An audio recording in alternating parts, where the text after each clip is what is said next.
Ebigambo katujjukanye bya Ssaabasajja Kabaka Ronald Muwenda Mutebi II bwali bubaka bwe eri abavubuka n'abantu abalala.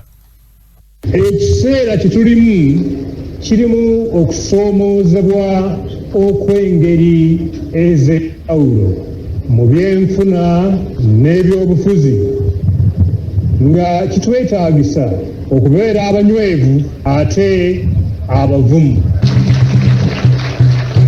Ekimu ku bitukosa n'okutuzza emabega kwe kulekera abalala okutusalirawo ku nsonga enkulu ezikwata ku Bwakabaka n'eggwanga lyaffe.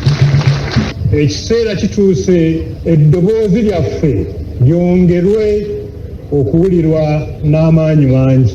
Okusobola okutuuka ku kino tuteekwa ffenna obutazingira mikono mabega nga kyengezaako okutegeeza nti ekiseera kituuse twenyigire mu byobufuzi ne mu bukulembeze mu bifo ebitali bimu.